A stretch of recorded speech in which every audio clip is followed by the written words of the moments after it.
Bon, bonjour.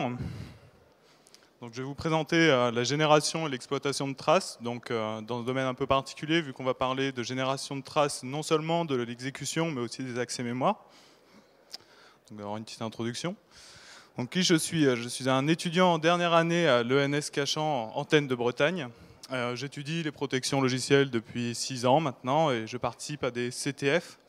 Donc depuis 2 ans. Donc les CTF, pour ceux qui l'ignorent, c'est des captures de flag, c'est un peu ce qui se passe à côté, c'est-à-dire des challenges de sécurité en temps contraint où il faut casser le plus possible de protection pour ramasser le plus de points possible. Donc on a besoin de plus en plus d'analyser des logiciels. Donc pourquoi? Pour les différentes certifications, donc pour ceux qui connaissent CSPN, Argel pour les jeux en ligne, d'ailleurs ça ne s'écrit pas comme ça, et les critères communs. Pour l'étude de programmes malveillants, donc de plus en plus de programmes malveillants qui sortent chaque jour, donc il faut pouvoir les étudier. Et l'étude de programmes propriétaires, donc quand il y a un programme propriétaire qui manipule des formats qui sont non publics, il faut pouvoir les analyser. Donc le problème avec tous ces logiciels à analyser, c'est qu'on a de moins en moins de temps pour le faire. Donc les certifications généralement se font en temps contraint, donc on nous donne un certain temps pour faire l'analyse du logiciel et on doit produire des résultats.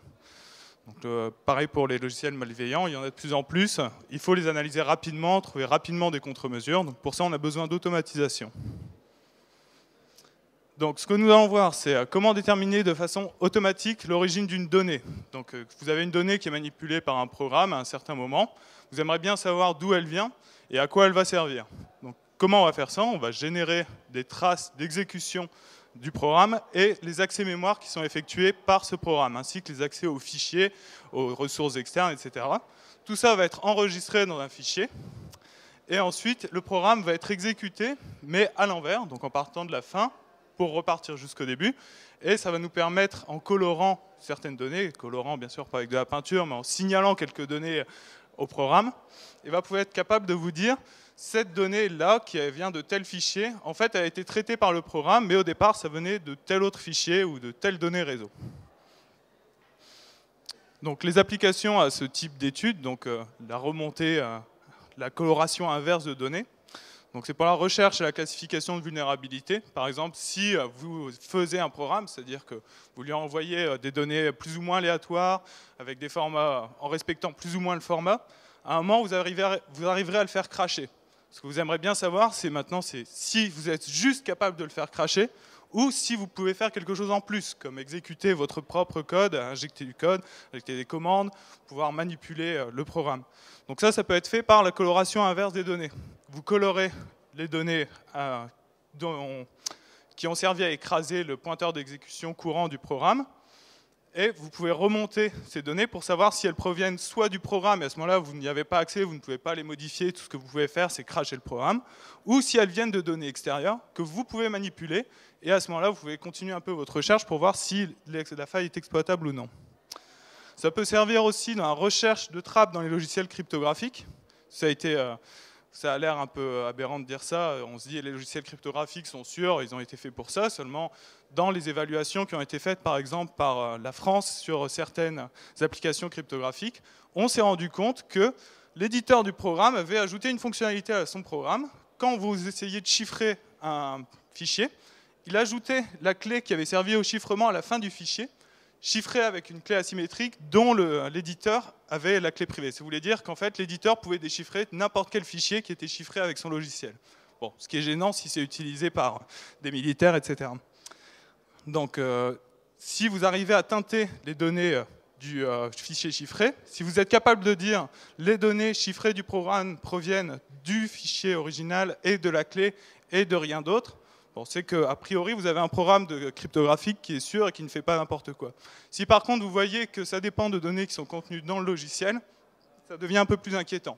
Bien sûr, il peut s'agir de tables précalculées, ça demande un peu plus de travail pour être sûr qu'il y a une trappe ou non, mais ça vous donne déjà une première piste. Ensuite, ça peut être utilisé aussi dans l'étude de protection logicielle. Donc, ce qui est beaucoup fait dans les packers, les protections logicielles, etc., c'est qu'au lieu, quand vous avez un appel à une API du système d'exploitation, printf, messagebox, tout ça, le programme, le packer va modifier l'appel à cette API et va la rediriger vers son propre code qui, lui, va se charger d'émuler une partie de l'API et ensuite rediriger l'exécution vers le code original.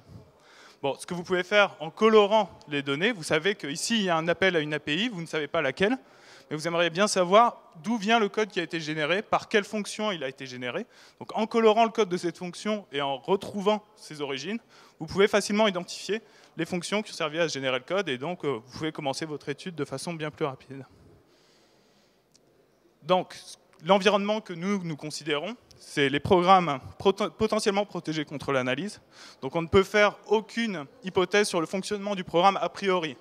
Généralement, ce qui est fait dans les analyses statiques, par exemple, ou même dans les analyses dynamiques, c'est qu'on considère que le programme ne fait pas des choses comme générer une exception au beau milieu d'une fonction, ou utiliser beaucoup de sauts indirects qui sautent un peu partout, ou du code automodifiant. Nous, on ne se pose aucune... on ne fait aucune de ces hypothèses-là, on considère que le programme fait tout ce qu'il est possible de faire. Et on considère les programmes fonctionnant sous Windows x86 32 bits. Bon, tout ce que je vais vous dire aujourd'hui peut être applicable pour Linux ou même pour du 64 bits, mais là c'est la plateforme que nous considérons. Donc la première chose qu'il faut faire pour pouvoir remonter l'exécution d'un programme, c'est de générer des traces de son exécution. Donc c'est ce que je vais vous détailler maintenant.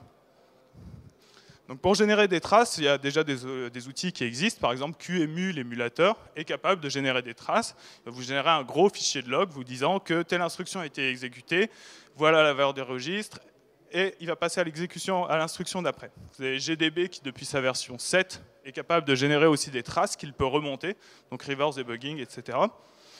Donc GDB, le problème, c'est qu'il enregistre non seulement les adresses mémoire qui sont manipulées par le programme, mais aussi toutes les valeurs. Et puis aussi, il est extrêmement lent, étant donné qu'il utilise le trap flag, mais bon, je détaillerai ça un peu après. Vous avez aussi des générateurs de traces qui nous fournissent trop peu de données, donc on ne pourrait pas s'en servir pour faire remonter à l'origine des données. Donc typiquement, vous avez strace, l'utilitaire Linux que vous avez sûrement déjà tous utilisé, qui se contente juste de lister les appels système qui ont été effectués par le programme, ainsi que les arguments. Bon, ça ne nous convient absolument pas. Nous, on veut beaucoup plus d'informations.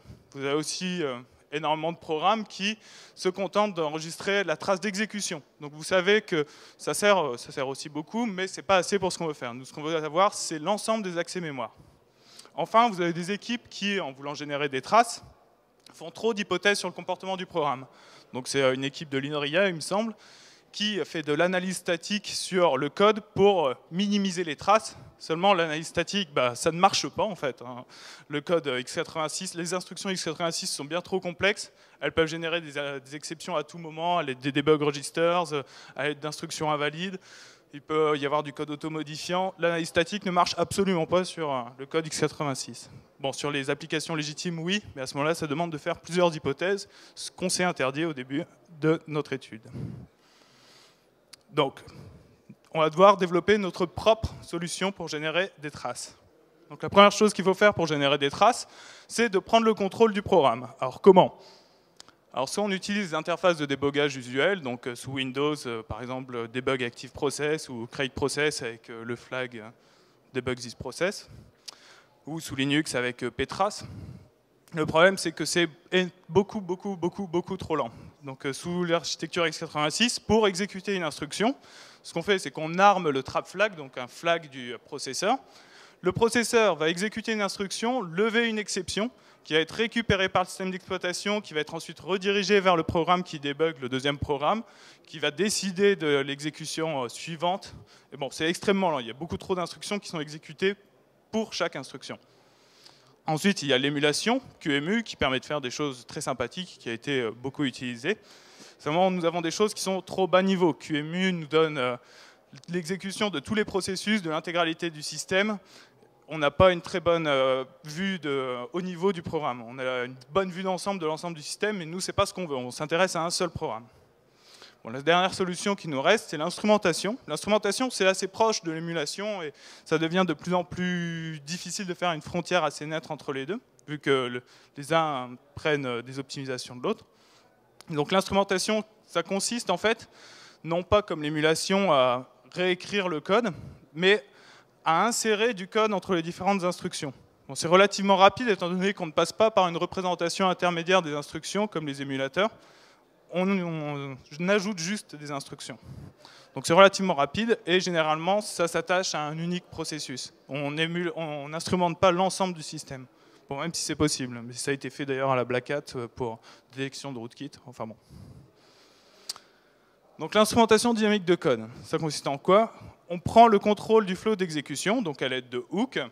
Typiquement, on place ces hooks aux endroits où le système dont on n'a pas le contrôle redonne la main au processus que nous étudions. Donc c'est sur les appels kernel userland. Donc c'est typiquement sur KI, User Exception Dispatcher, enfin ce genre de fonction. Ensuite, le programme est désassemblé au fur et à mesure de son exécution. Donc c'est fait au fur et à mesure de l'exécution, vraiment. C'est pas fait au début et après c'est parti. C'est fait, le programme découvre au fur et à mesure le code du programme qu'il analyse. Une fois qu'il a désassemblé le code qui va être exécuté, il vous fournit ce code et vous permet d'ajouter des instructions entre les différentes instructions. Bon, dit comme ça, c'est un peu compliqué. Et ensuite, le code va être réassemblé en mémoire et finalement exécuté. Donc le code qui est exécuté, c'est le code auquel on a ajouté nos fonctions, ce n'est pas le code original. Et en même temps, le code original n'est pas modifié. Donc ce que nous avons utilisé pour générer des traces, c'est l'utilitaire pin. Donc pin, c'est développé par Intel. Au départ, ça servait à faire de la simulation pour voir quelles étaient les différentes politiques de cache qu'ils allaient mettre en œuvre dans leur futur processeur. Et ils ont publié leur code. Donc ça supporte le code automodifiant, donc ce qui est très bien pour ce qu'on veut faire. Donc si vous avez un programme qui modifie son propre code, tout ça va être géré. C'est relativement stable, je dis relativement parce que j'ai découvert plusieurs bugs et que pour le moment ils n'ont pas encore été patchés. Et relativement non invasif, même s'il est possible de détecter le fait qu'il y a PIN qui instrumente notre programme. En pratique, c'est rarement mis en œuvre par les logiciels malveillants ou les packers, etc. Donc que fait PIN? Quand il découvre le code, il le découpe en basic block. Un basic block, c'est juste une succession d'instructions qui ont une entrée et une sortie. C'est-à-dire qu'il ne peut pas y avoir un saut, l'exécution ne peut pas être redirigée à un moment ou à un autre au milieu du basic block. Ça reste tout le temps au début et il est exécuté jusqu'à la fin. Une trace, c'est juste un ensemble de basic blocks consécutifs. Cette fois-ci, une trace a une seule entrée. Bon, pardon, c'est... Les traces dont je parle maintenant ne sont pas les traces que nous allons générer, c'est juste que il se trouve que c'est le même terme. Donc les traces sont un ensemble de basic blocks consécutifs avec une seule entrée et potentiellement plusieurs sorties, donc une pour chaque basic block de la trace. Donc attention, les basic blocks PIN considère ne sont pas les vrais entre guillemets basic blocks tels qu'on les considère en analyse statique. C'est-à-dire que si PIN fait un basic block et qu'à un moment donné l'exécution se retrouve redirigée au milieu de ce basic block, ça viole la propriété selon laquelle les basic blocks n'ont qu'une seule entrée. Donc ce que PIN va faire, c'est qu'il va juste découper le basic block en deux et en créer deux nouveaux. Par contre, le basic block original, lui, restera entier et servira dans la trace originale. Donc l'instrumentation, qu'est-ce que ça nous permet dans PIN? Ça permet d'ajouter des fonctions pouvant prendre en paramètre donc des constantes, les adresses effectives manipulées par l'instruction, donc ce qui va nous servir à la fin, par la suite pour enregistrer les adresses relatives qui sont utilisées par le programme, le contexte de la tâche, donc les différents registres, etc.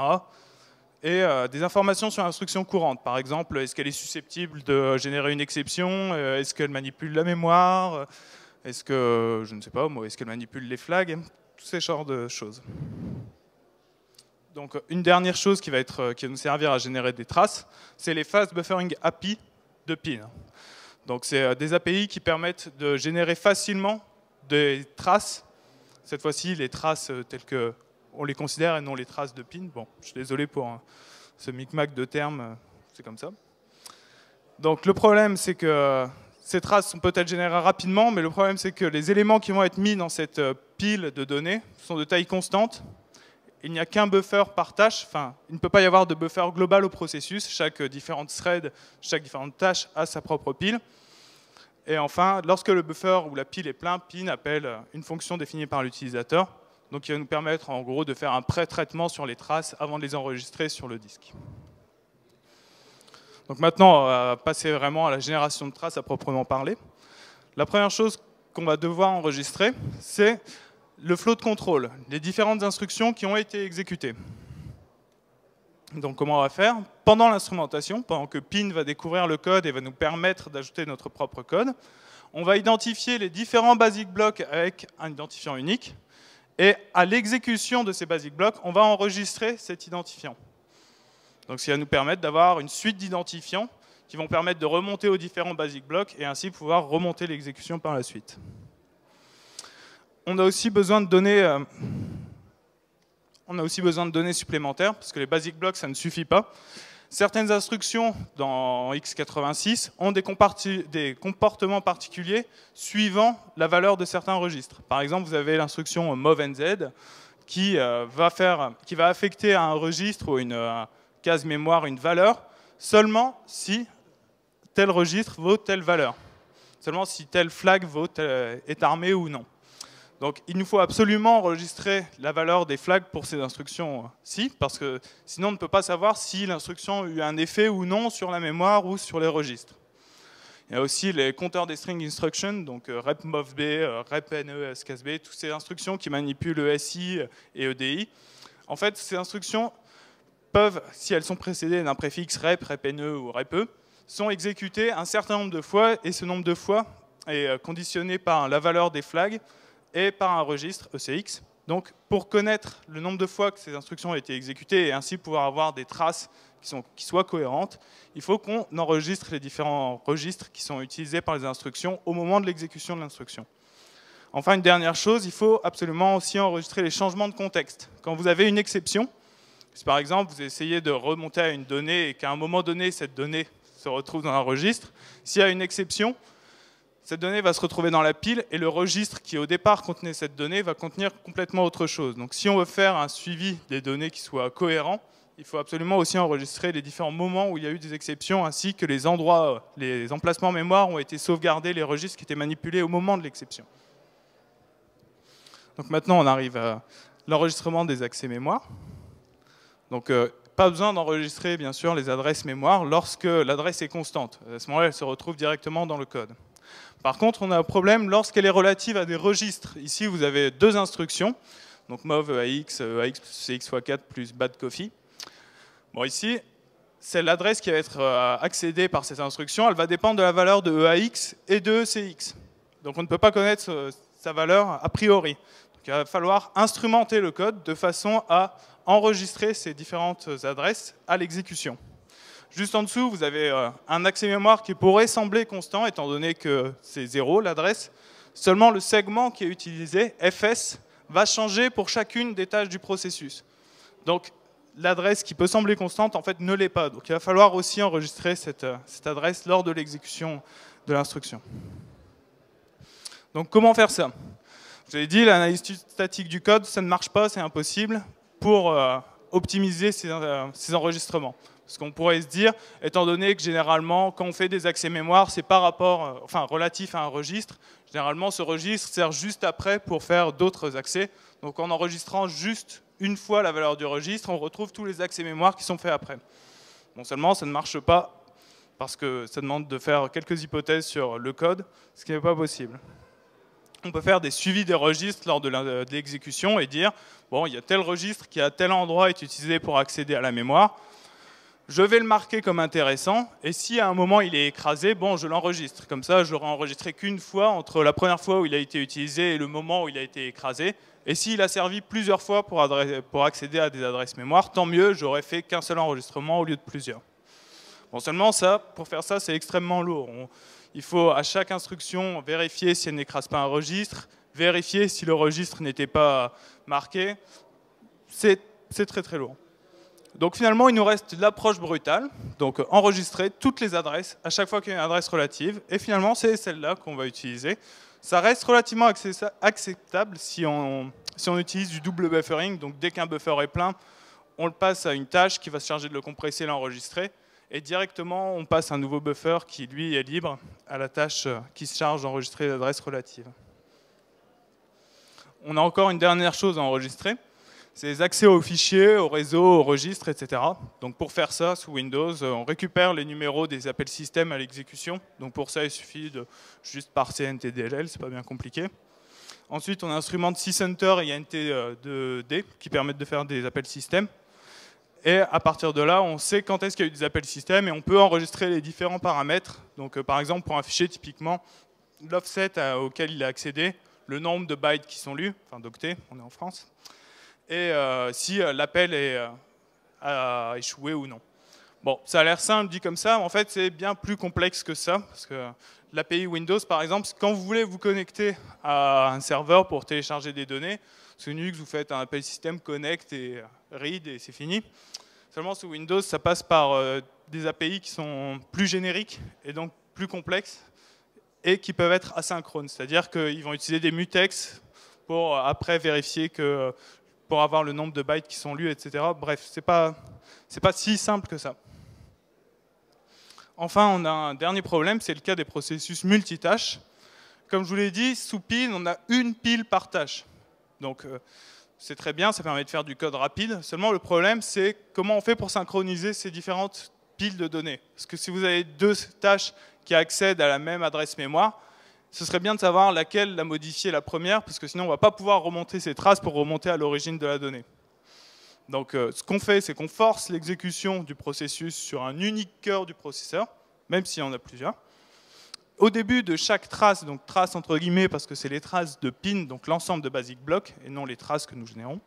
S'il y a un changement de tâche, alors on enregistre l'identifiant de la tâche précédente. Et ça nous donne des informations suffisamment précises pour faire de la remontée de données. C'est pas forcément des informations qui sont totalement exactes, mais elles sont cohérentes. Parce que pour synchroniser différentes tâches, il y a deux solutions. Soit on effectue un appel système, et les appels système se trouvent nécessairement à la fin des traces sous pin. Soit on utilise un système du type verrou tournant, enfin spin lock, je ne sais pas comment on dit en français, verrou tournant. Bon, soit on utilise un mécanisme de spin lock, ça nécessite forcément d'utiliser une boucle. Seulement les traces dans pin ne pouvant avoir qu'une seule entrée, une trace ne peut pas contenir une boucle en son sein. Donc le fait d'enregistrer le changement de contexte juste au début de la trace, c'est suffisant pour avoir des traces qui soient cohérentes.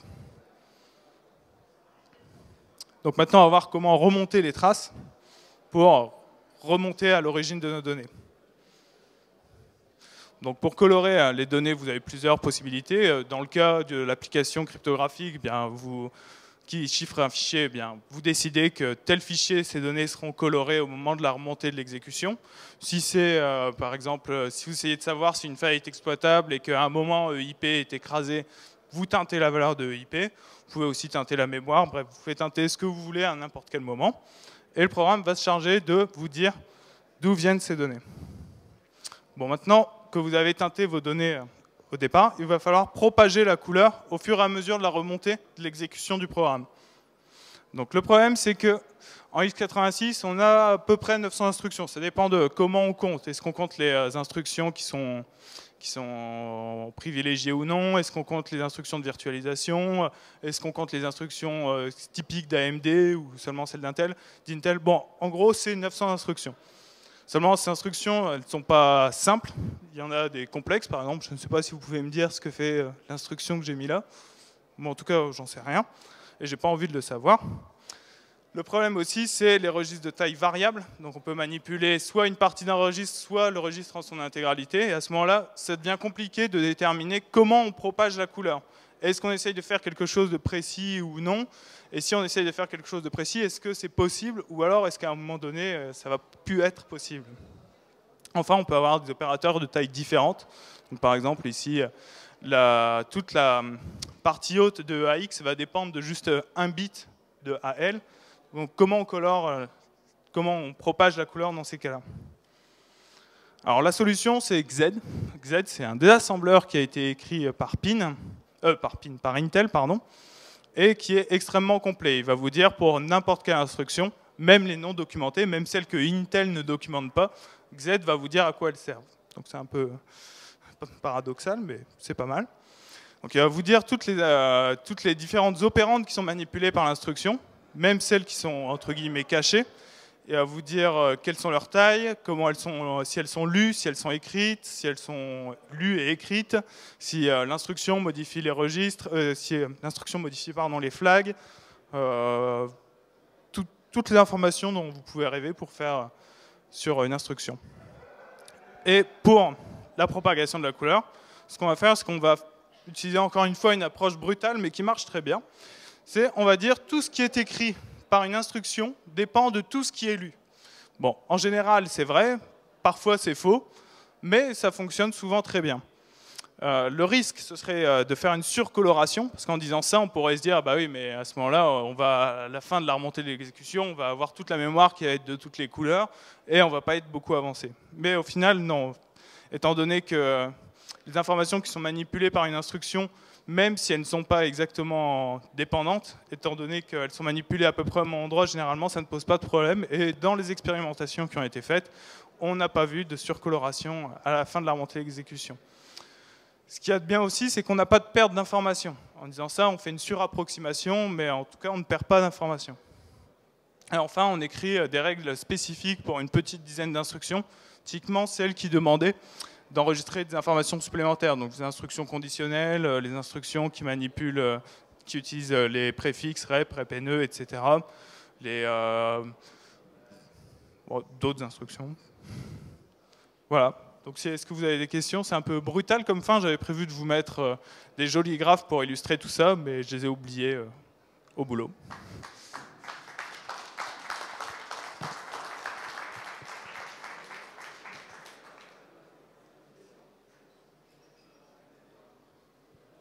Pas de questions?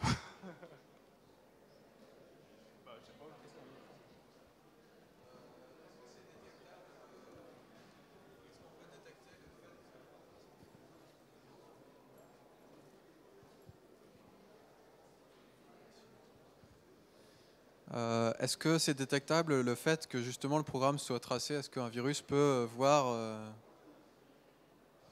s'il est instrumenté ou pas? Oui, il peut. Hein. Bah, j'ai d'ailleurs écrit un challenge pour une autre conférence où justement je détectais le fait que le programme était instrumenté par PIN. Bon, en attendant, je sais que Microsoft a un outil d'instrumentation qui est bien mieux fait que ça, qui utilise des modules noyaux, etc. Seulement, bon, il est privé et ils ne le donneront pas. Donc pour le moment, ce qu'il y a de bien en furtivité, c'est PIN. Ça a été utilisé par plusieurs autres équipes sur des logiciels malveillants. Et en pratique, c'est rarement une PIN. Enfin, les logiciels malveillants ou protégés n'essayent pas de détecter PIN.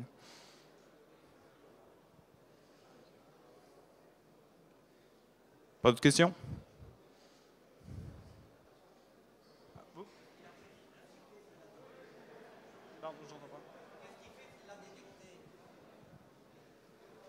Qu'est-ce qu'il fait s'il l'a détecté?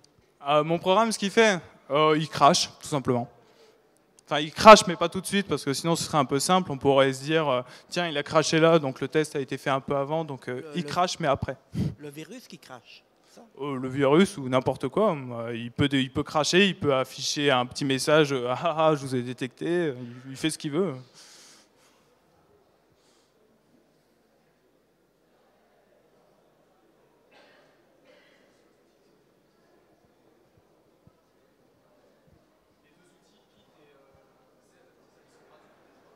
Alors PIN est gratuit et a une licence un peu bizarre, et XZ est gratuit et a une licence un peu bizarre. Disons que dans les headers, ça ressemble à du BSD, mais on demande de signer, d'être d'accord avec certaines choses au moment où on le télécharge, et là c'est pas du BSD, et si on regarde le manuel, c'est encore une autre licence. Bon, en tout cas, c'est gratuitement utilisable. Après, si on veut en faire quelque chose de commercial, je ne sais pas s'il faut donner un peu de sous à Intel ou pas, je ne sais pas. Mais les deux outils sont gratuits.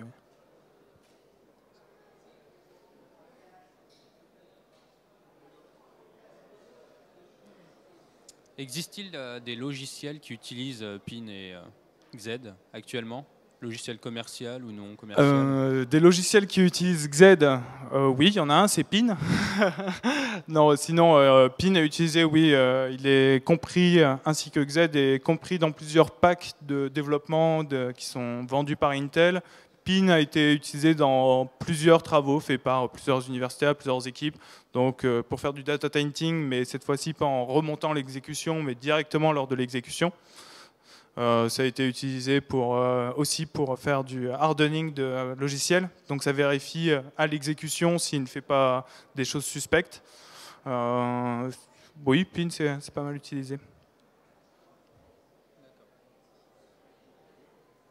Et selon toi, là c'est une question un peu plus personnelle, est-ce que tu penses que c'est des genres de...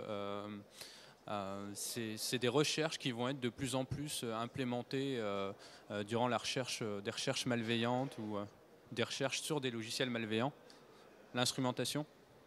Je pense que oui. Après, bon, je peux peut-être me tromper, mais disons que l'analyse statique, ça devient de plus en plus compliqué. L'analyse dynamique, bon, ça marche bien, mais l'instrumentation, en gros, permettrait de faire de l'analyse dynamique sans de grandes pertes de performance. Et c'est assez souple comme outil. On peut faire beaucoup de choses assez facilement. Merci. J'en prie.